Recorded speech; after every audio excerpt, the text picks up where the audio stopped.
Welcome to the new My Football Club podcast.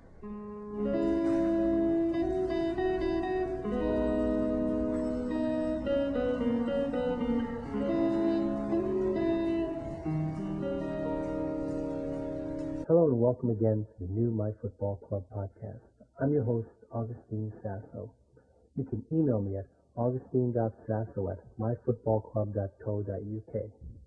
Well, I've got a special edition of the podcast for you.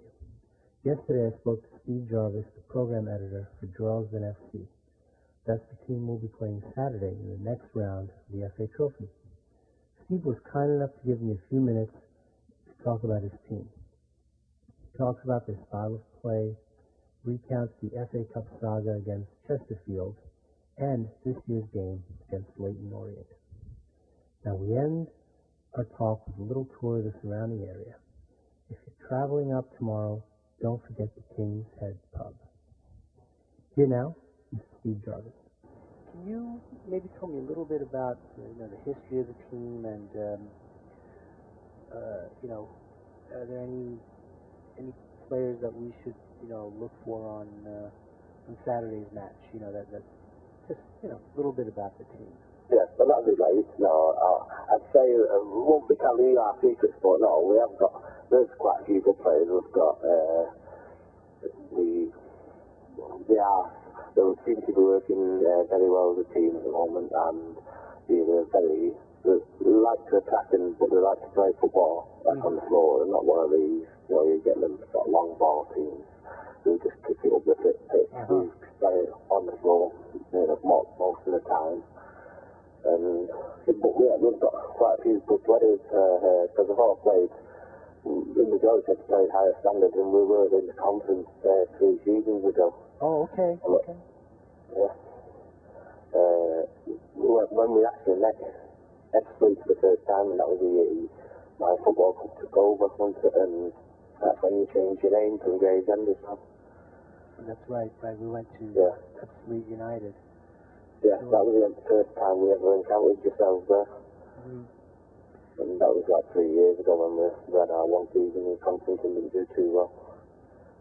Maybe a little bit about the grounds. Are there any, just a little bit about the grounds. I think a history of the grounds. I think. Well, the football club has been going like over 100 years now. 1892 they started off, so we're playing this sort of similar level for many years. And the ground it was basically the top team formed behind a pub called the Butcher's Arms, which is where the ground gets its name from, the Butcher's Arms ground. And it was the landlord of that pub who started the football team there. Oh, okay. And it's been going since then, basically. So we are like in effect a pub team, if you want to call it like that. It could be seen like that in a way, but yeah. We've been going for many years now. There's only been more recent times, and we've been getting a lot more success now. We've got into the conference, and we've been making progress in the FA Cup as well.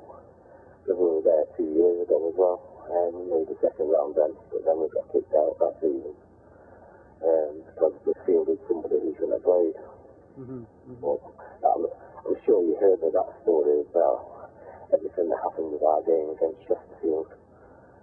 Ended up with going to 4 matches against them because 2 got abandoned for various reasons.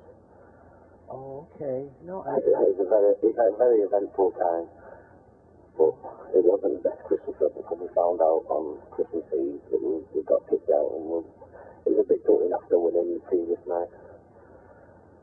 Oh, okay.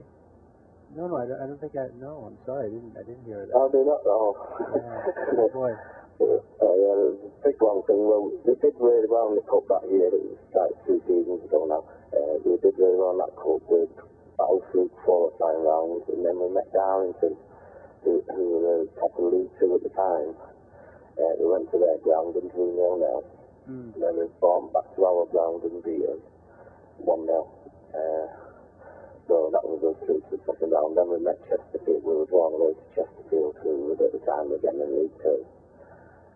We went to their ground. It was a very foggy day, and it was hard to see the other end of the pitch. in fact, we could hardly see to the halfway line, to be honest. But the referee carried on with the game. So, half time, we managed to win 1-0. We were winning 1-0. And the match got abandoned. So, obviously, that was a bit gutted about that because we were on line to the cup shot. So then we had the replay match at their ground again. And that was finished 2-2. But at 1-1, one of our players was fouled in the centre circle. He got injured, so when our team got it, we kicked it out because he'd been down for a while, so we kicked it out of play. And normally, what's usually done in football is when a team kicks it out, the other team who take a throw in usually give it back. But on this occasion, their player threw it in to one of their other players, who then decided to chip our keeper and score. So obviously, that didn't go down too well. And after a bit of, we'll call handbags, Chesterfield ended up letting us score equaliser, so that's why the match finished 2-2 that day. Wow, okay. So then, it then came back to our ground for the replay. In the replay, we were losing 2-0 with about 20-30 minutes to go. And we had a floodlights area at our ground.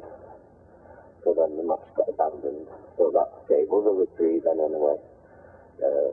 So everybody was saying, oh, you fixed it, you turned your lights up, you know, that sort of stuff. You can imagine all the sort of reasons that were going on at the time. But I do know our manager stroke chairman, Dave Pace, ended up having to pay to get all the electrics redone. And it cost something like 90,000 to get the whole thing rewired. So it's not something he would have done just to win a football match, to pay that sort of money out. Sure. And then, so in the then a rearranged game, we won 2-1 with both goals from our side coming from a player called Sean Newton. But his band was supposed to start on the day of the match, and it got missed with all the messing about of abandoned matches and all that. It got all missed. He picked up a yellow card, and his suspension is due to start on the 23rd. So that was the day of the match, and so he scored both. He's a defender, so you don't really expect defenders to have that big of impact, but yeah, he scored both goals, so it's just the next game we find out he got kicked out because of that. So it was a big gutting because we were looking forward to going to Ipswich in the first round. But that's the way of the world. It's one of them things, and we were hoping we were going to get to the third round this year, and we thought we were going to have a really good chance. Then we were playing late in Orient, which we won 1 at our ground, but then we went to theirs and we actually 2-0 up at their ground, and the man up, but we lost it in the last 15 minutes, and then, well, we'll forget the extra time ever happened. Yeah, no, I agree with you. I was actually, I was following the score, and so, obviously, this is a non-league team, so I was, rooting for it, and I said, wow, 2-0, and then, well, the bottom. Well, yeah, I know, it just collapsed. It was just more, I think, when you went 2-2, I can imagine it's heartbreaking for the players, especially at our level in London. I'm not too sure that Ipswich full-time, because we're part-time today. We're part-time also. You're a part-time, aren't you? You have been full-time, haven't you? But we're part-time at the moment, so, that sort of thing we've all been, I don't know, we've been working during the day and all that sort of thing. It's just, the time, extra time comes along when you're so close to winning the year, so it's one that you can imagine that you think, roll it in and all. And then when you go 3-2 down, I think you can imagine just people's heads dropping, and the fitness toes, and you can actually watch the goals on YouTube. I've actually seen them on YouTube. And some of them are actually decent goals. You can see the defences collapsing in front of it, especially when they're down to 9 versus 9. Yeah, that's right. Yeah. Well, Steve, I have another question for you, if I may. Yeah. Now, let's say I'm traveling up to watch the game. Can you recommend? I won't be. I'll be in New York. But if I were, could you recommend maybe some sites to see around the stadium? Is there again a pub or just some place that you could recommend? Yeah. Well, I felt a lot of people do seem to go to, quite attracted to the King's Head pub because it serves real ale, which is a big thing in the UK. People like a lot of the real ale, you know, like the little local breweries with like ale and all that sort of thing, and it is very popular with the race fans, the King's Head. The Butcher's Arms pub is only recently shut down, to be honest. Which is very close to the ground as well, and that's the two closest pubs to the ground. But there's plenty of pubs around, round about, and plenty of places to eat, takeaways and that sort of stuff, and supermarkets and that just on the doorstep. But then if you're only about a 20-minute bus ride away from Manchester City Centre, which is basically whatever you want, it'll be there. Oh, okay. Well, that's... So if you have the time, you could either come to Manchester and spend some time in Manchester City Centre for your sites in the city centre. Whether you're a buildings person, you like all the new buildings, like this and the Hilton Hotel and things like that. But then there's the older buildings like the old town hall and the library, and they're all in the city centre. And that's only about 20 minutes away from the football club on the bus. So it'll only be about 5-10 minutes and I get there. Oh, okay. Well, you see, those are the kind of things that I'm personally interested. I mean, like I said, I may never get to it, but I like to hear about it. It makes the team more than just a name. You give it a character, and so and I really appreciate you taking the time. No, it's all right. And you're talking away. It's 2 hours, 10 minutes away. You've got the other way. You could visit the Premiership Club Manchester City, which I'm sure you've probably heard quite a bit about recently. They're a local club to us. They're probably the closest football team to us now, after they moved from Main Road.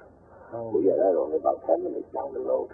So they are a very local club. And you can just better their own side. And they further held the Commonwealth Games in 2002, Manchester City Stadium.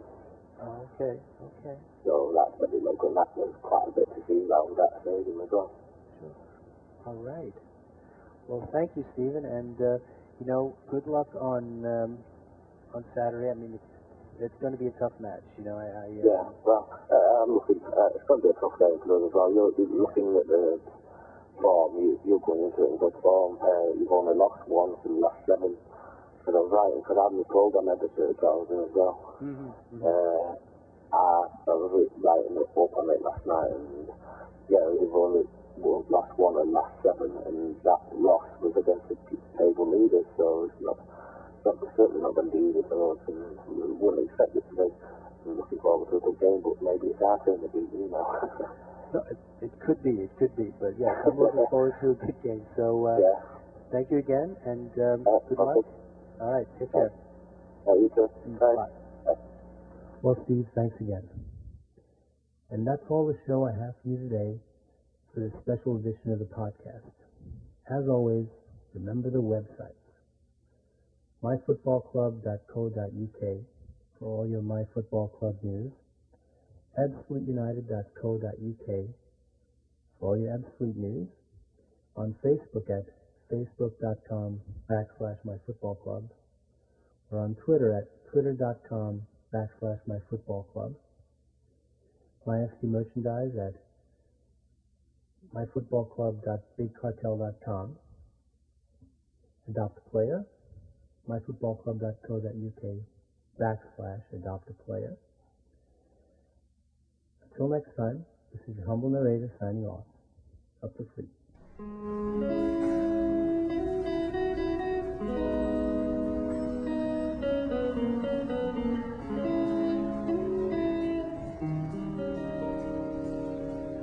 When the twilight has come and no songbirds are singing, when the twilight is gone, you fall into my arms, and here in my arms you will stay. While I pray, my prayer is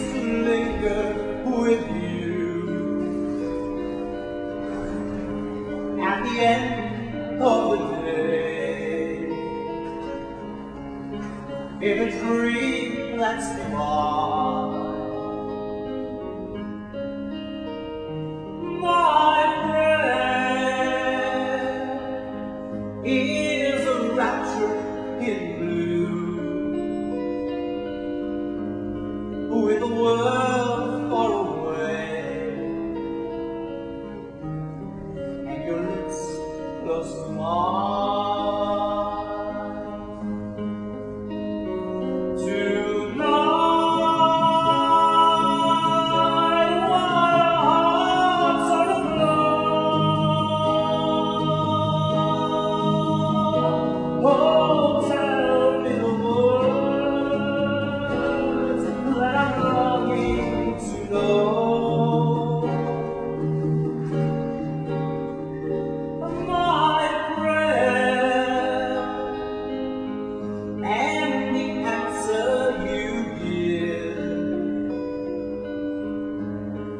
May they still be the same, for as long as we live.